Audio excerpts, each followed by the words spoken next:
What is a supply chain? A supply chain is a global network used to deliver products and services, from raw materials to end customers, through an engineered flow of information, physical distribution, and cash. Basic supply chain for a product.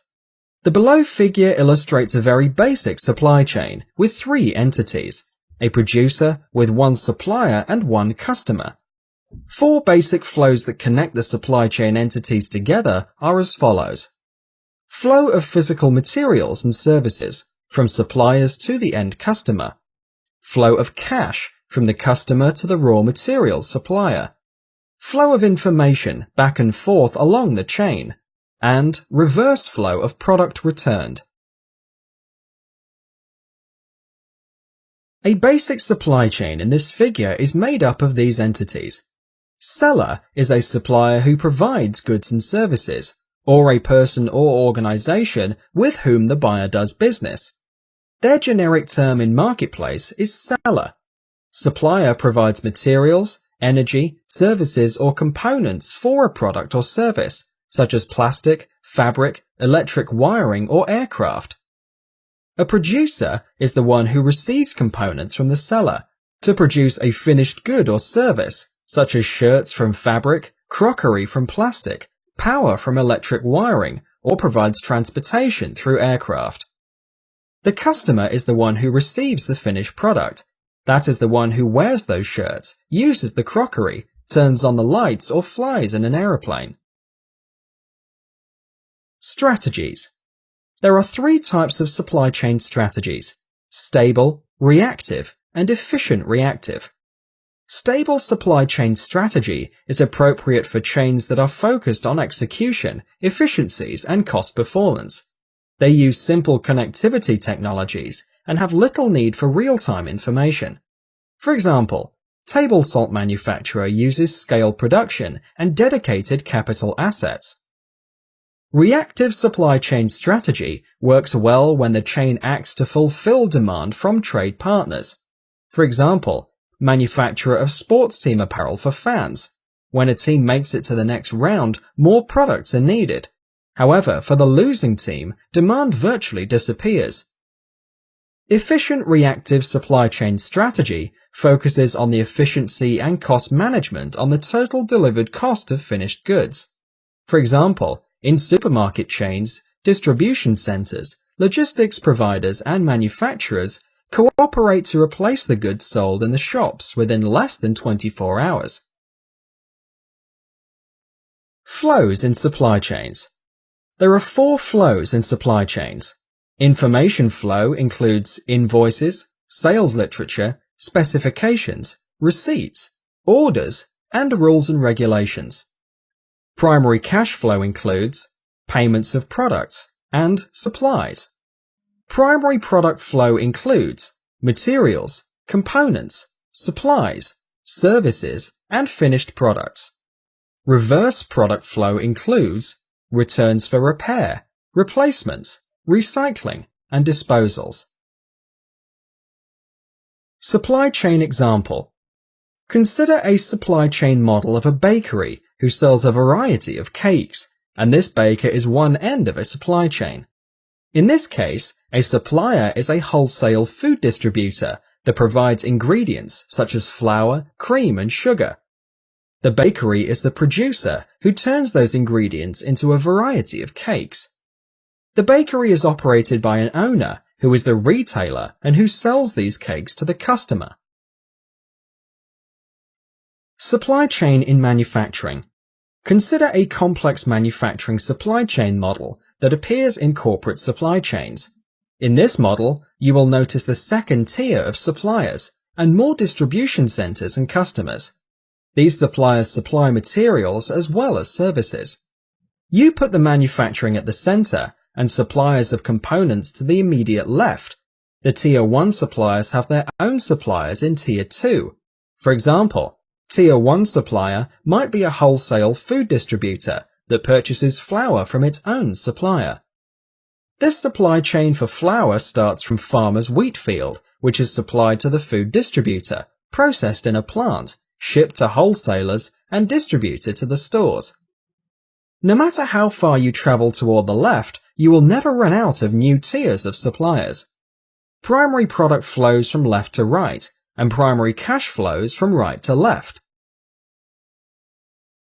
Supply chain in services. Initially, the supply chain model was developed for manufacturing, but service industry has supply chains too. A few examples of services industries are electricity provider, legal advisor, real estate, construction, software house, and even federal government.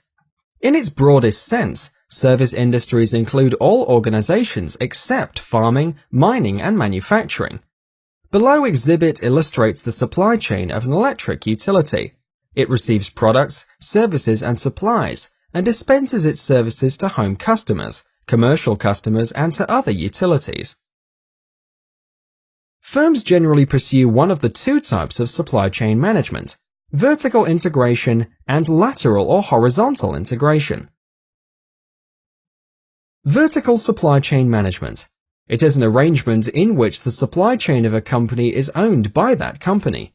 Usually each member of the supply chain produces a different product or market-specific service, and the products combine to satisfy a common need.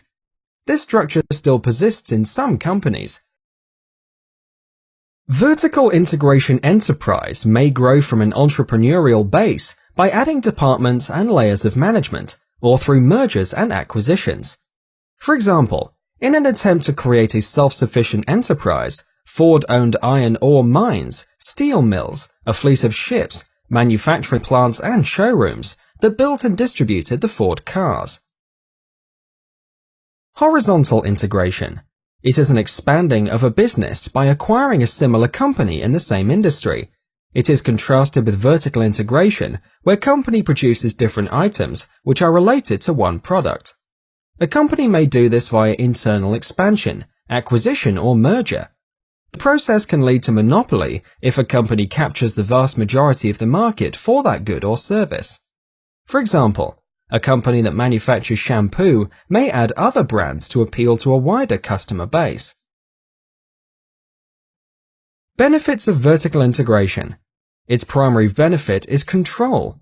No dependency for components or services.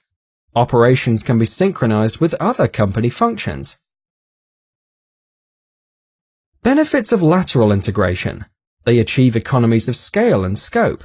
They focus entirely on particular business, so develop more expertise, and they know their market well. Differences between vertical and lateral integration. When a company wishes to grow through a vertical integration, it is seeking to strengthen its supply chain, reduce its production costs, capture upstream or downstream profits, or access downstream distribution channels. However, when a company wishes to grow through a horizontal integration, it is seeking to increase its size, diversify its product or service, achieve economies of scale, reduce competition, or gain access to new customers of the same market.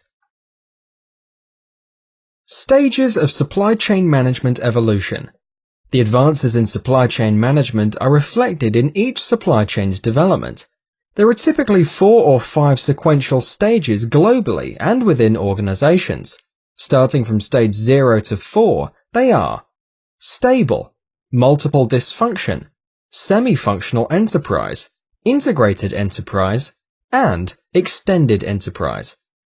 Every organization falls somewhere within these 5 stages.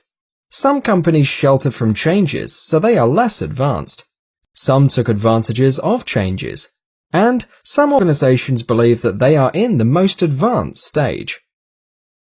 Step 1. Multiple dysfunction. The nucleus organization lacks internal definition and goals. There are no external connections other than a few transactional links. Below exhibit illustrates the lack of coordinated flows of information or solid relationships among potential partners. Such organizations have unplanned activities, more threats, less forecasting, demand and supply issues, and poor payment flows. Stage 2. Semi-functional enterprise. At this stage, nucleus organization begins to improve effectiveness, efficiency, and quality within functional areas. As explained in a below exhibit, information flow has been improved and functional areas have been defined. However, departments perform their functions one after the other. There is no collaboration between various departments and no partnership formed with customers and suppliers. Stage 3. Integrated Enterprise. These organizations are fully integrated between departments using Enterprise Resource Planning or ERP. This is a prelude to end-to-end supply chain management, as explained in below exhibit. Individual firm begins to focus on business processes rather than compartmentalized functions. Corporate wall links supply chain partners together. Stage 4. Extended Enterprise. The firm integrates its internal network with the internal networks of supply chain partners in order to improve efficiencies, product or service quality, or both. Exhibit shows the advancements. This structure allows complete sharing of information across integrated networks and team building and planning across corporate boundaries. What is supply chain management? It is the management of the flow of goods and services. It includes the movement and storage of raw materials, work-in-process inventory, and finished goods from point of origin to point of consumption. Every product that reaches an end user represents the cumulative effort of multiple organizations. Some organizations have only paid attention to what was happening within their four walls, while some did not. But the entire chain of activities ultimately delivered products to the final customer. The result was disjointed and often ineffective supply chain.